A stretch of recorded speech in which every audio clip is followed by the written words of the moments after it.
ask Jean to read this because it's somewhat important that it involves the election process. This is a proposed resolution for our board. Garden City Public Schools District, Unified School District number 457, Board Resolution 2014. Kansas State legislative actions relating to school board elections. A resolution by the Board of Education of the Garden City Public Schools, Unified School District number 457, Finney County, Kansas, regarding the Kansas State Legislature's proposed bills to alter the process for electing public board of education members in Kansas. Whereas the founding fathers of the state of Kansas provided in Article 6 of the state's constitution for the establishment and maintenance of public schools, and whereas the people of Kansas approved by popular vote an amendment in 1966 endowing locally elected boards of education with the sole responsibility of maintaining, developing, and operating local public schools, and whereas all children in Kansas deserve access to a public education absent of potentially divisive partisanship, and whereas moving local public school board elections to November of even-numbered years would reduce focus on school board candidates as they compete for attention with all other candidates for every federal, state, and local office, and whereas moving school board elections from the spring to fall would impair a school district's efficient operation based on a fiscal year of July 1st to June 30th, and whereas moving school board elections from the spring to fall would potentially create a lame duck board, thereby impeding discussions of administrator evaluations, contract extensions, teacher evaluations, teacher negotiations, and budget preparation, and whereas the current election cycle for electing local public education board members has and will continue to serve the children of Kansas well. Now therefore be it resolved that we, as a locally elected Board of Education, call upon the Kansas State Legislature to pass no law changing the election cycle for local boards of education, and furthermore be it resolved that we, as a locally elected Board of Education, call upon the Kansas State Legislature to pass no law changing the nonpartisan status of local Board of Education elections adopted by the Garden City Public School District Board of Education this 7th day of April 2014. Please sign that. Great, thank you, Jean. Any comments, questions, discussion? You'd like to move to accept it? I may do that, but I do have a comment first. Okay. It's just, this is sort of ceremonial to a certain extent, given where we are in the bill before the governor. However, I do like the resolution and certainly support it. And I don't want to be premature in my emotion. It makes perfect sense with the way our district does business. I mean, we do a lot from April, the election, to taking office July 1st. July 1st is, we really, there's a lot of business that happens from July to the fall, as you're going to see. But it just makes more business sense to do it this way, and there's no, I don't think there's any reason to be more political about an election than we have to be. It's about finding good candidates willing to serve, so. I would just like to add that I do believe that it makes a lot more sense from a business standpoint to maintain the current election cycle that we've had in the past. And I'm very concerned that to make boards of education partisan would be a real disservice to our students, to the children of Kansas. No matter what party you are, I think there is sort of a unity in wanting to have the best education possible for our students, and I think that changing it to a November timeframe would really destroy that. So I would like to see it stay the way it has been in the past.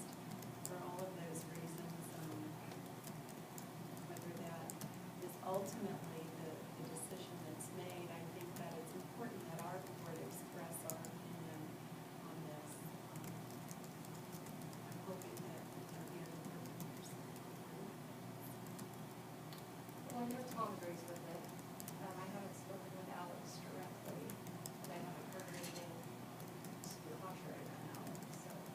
Laura, do you have any comments to make? Well, I think it's interesting that they excluded certain elections from this. What's that about? So, I mean, I can certainly understand why some may need to move. I can certainly understand from like maybe the city or the county being moved, depending on how their fiscal year is. But I agree that it makes business sense to leave at least the school boards alone. And I think we're kind of going that direction. We're not with our resolutions. I think it's a good idea to at least say something to the governor at this point. Tim, do you have any comments? No, not really. You know, it seemed like they have other things to be talking about. Good point. Good point. But I'm asking for the resolution. Okay, I'm hearing a lot of support across the table here, so. I would move that we adopt that resolution as a board of USD-457. Great. Second. Motion by Mark, second by Laura. All those in, oh, any further discussion? Sorry, I always forget that part. All right, all those in favor, signify by raising your hand. Motion carries. Great, good discussion. We've had a lot of good discussions tonight. Okay, so moving on to more open board discussion. Any other comments or discussion items we need to discuss tonight? Just a comment. Okay? You know, and I know that we have a crackerjack team leadership with USD-457, and we have so many good initiatives, and several of those were illustrated tonight. Budget is always the challenge, and I think unless the tea leaves change, we're really coming into another time where we lose the $2 million for support on capital improvement projects. It just appears to me, because that's all I have to go off of right now, and I'm looking at KJ over there, you know, that it's going to continue to be challenging, particularly as we consider what we really want to do in supporting our staff with pay increases and yet operate not only our current initiatives, but our facilities. Chuck was here earlier. We're coming into a tight time. And even in a budgeting process here where we ask the staff to consider the 98%, which is, and of course, the 100% even is a cut, we all know that. So whatever expenditure we do, we have, I think, real soon, if not yesterday, kick into a very conservative mode, unless I'm missing something. And I hope I am, because we have such a good staff. We probably have a lot of contingency plans.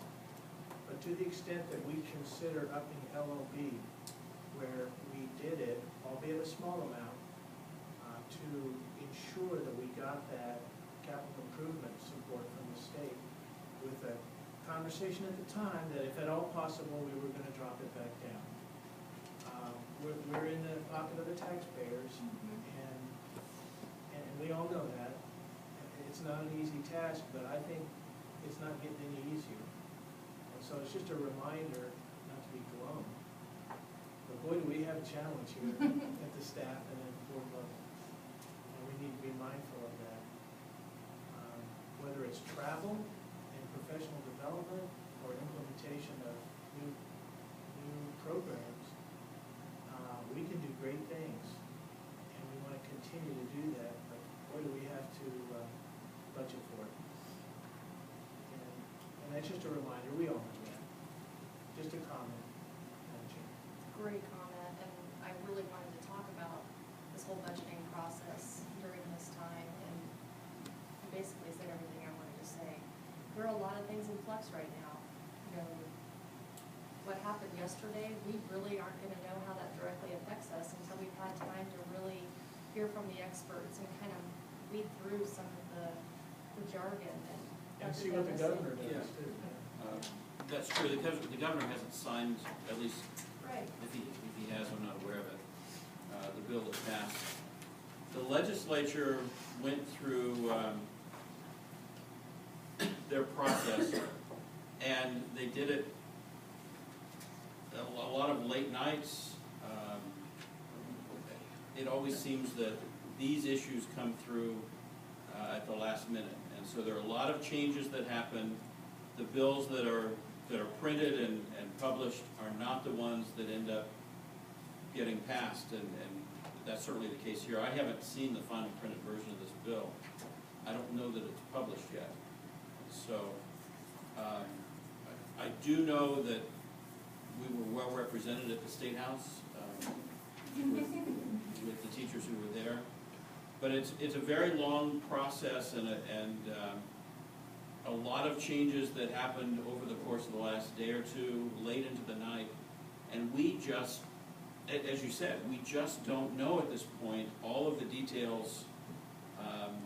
It's going to take some time to go through the language of this bill to find out exactly what it means and what it will mean for us in terms of finance for the district. So once we have that, once we have a better feel for what the bill really means financially to us and other ways to us, we'll get back to you with some greater detail. But so quickly after it was passed, I don't feel comfortable sharing a lot at this point because we just don't know. And KJ, you may want to elaborate on that. I think I'm of the same opinion until we know exactly what we have. I think that some of the information looks somewhat promising, but you hate to get too excited about promising until you actually check it out. And we're doing what we need to do on our end. We've gone through the program budgeting process, which is an amazing process. Maybe the legislature should take that. Maybe so. And KJ, I want you to know, I've heard a lot of great comments on how you ran the program budgeting meeting. Who from us was there? I know Mark and Laura? And Alex. And Alex, okay. So do you have any comments from the process? It was a normal success, like good exchange of Oh, yeah. information and. I thought it was a good process myself. It's one aspect Right. of what has to happen, and there was a lot of effort put into it. That was obvious by the staff. So, It's great to hear from the department's experts instead of us sitting here saying, oh, I think you could do without that or that. We don't know. This is their workforce. This is their occupation, so. Well, you know, last year, I really only remember one standout performance from the entire thing, but this time, everybody. That's because Carla Kraus is retired. Normally she does the outstanding programs. But this time, everybody's heart was out there and explaining why we cannot cut, or we're gonna cut this year just to save a couple of teaching spots if we have to, because we can't take 4 teaching cuts, but we'll cut back on this thing, but it can only be cut back for 1 year. But everybody put their heart out there, explaining why we couldn't cut. again, my thought is, in this environment like this, you've got so many things to balance here. You want our teachers that are in the classroom to be supported with professional development and those type of things. And you've got the whole set of mechanisms to support them in the classroom, as well as all the way down to paras and even librarians. And when we're in an environment where we're talking about cutting people in the classroom, it's a tough thing to realize when you look at the budget that some of the other supports that were coming in were temporary, and now their timing is unfortunate. They're ending, and then we have this out of the legislature where it's sort of good news, but it still involves looking at tightening up the belts. So it's not going to be easy. It's, again, we have a lot of cause for praise and thanks in the professionalism of staff, the foresight of staff and boards. Boy, it's not going to be easy. I'm really proud of us for taking the facility weighting that we got last year for this year and looking at it as one-time monies. You know, we didn't put that into the budget as monies that we should plan on to support. So, you know, the due diligence on that part, I think, needs to be at least spotlighted. The public needs to know that we didn't do that. And I'm glad you brought up the fact that we made a heartfelt decision as the standing board at the time, that if we did have to raise the local option budget in order to capture those funds, that we would do our best to go back and lower that, knowing that times could be different and times would be different. So I think you've done a great job, Mark, at laying it out where we are right now. And there's really not a lot we can do that we aren't already doing, so. One other point I would like to make, if I may, and it's just not knowing, but sort of observing, and so I throw this out there and stand corrected if it's not correct. But even if the House bill goes to the governor's desk and is signed as written, and it changes the way teachers are assured of tenure, I don't see it prohibiting any particular district in implementing their own programs if that advantages the district in the way they hire and promote and bring in new teachers into the district. I just see it as a mandatory thing going away. But you still have the authority as a local board to implement what you think is necessary to give the assurances needed for your staff and for your community. So, you know, that's one of the things I hope, as I read the language anyway, that we can still know that we can do. It's not prohibited if House bill passes as written. It's so odd that, you know, that's how politics work. We should turn things in and something else has no comparison, but that's how politics gets business done, unfortunately, so. I just had a comment. I think we tend to get lost when we look at the school finance situation, and it sort of appears on the surface that when we have to take cuts or cut positions, that it's a cut to us. But that impact of that cut is really a cut to our community and a cut to the services that we're able to provide to the students and the people of our community. And they're really the ones that we're in business to serve. So I would hope that the legislature and that those who are in that position would realize that it's not just our organization, it's our community that will have that impact. And it's not just the current community, it's our community in 20 years. Because if we're cutting here and we have classroom sizes that are 30 students, how well are we educating our students? So, you know, how are we going to get, I mean, I know there's a big push to try to get more professionals down here and that type of thing, you know, and to keep people in Garden City who are from Garden City. Yeah, If we I'm don't anxious have to hear the- what's Dr. Carl's gonna say when he gets back from Michigan. Are we competitive in recruitment? Do we have a salary schedule that will allow us to recruit properly?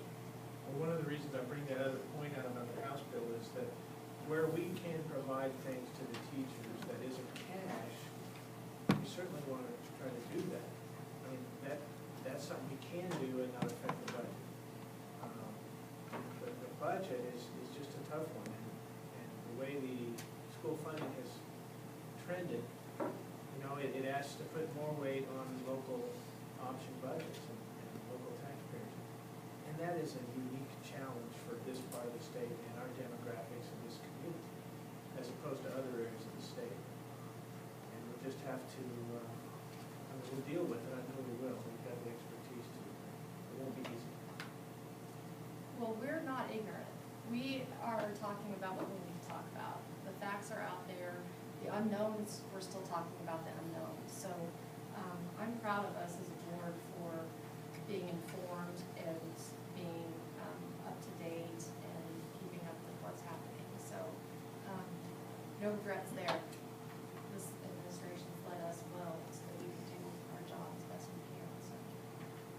Any other open discussion? Yeah, Dr. If I may, I received an email this afternoon that I wanted to share with you.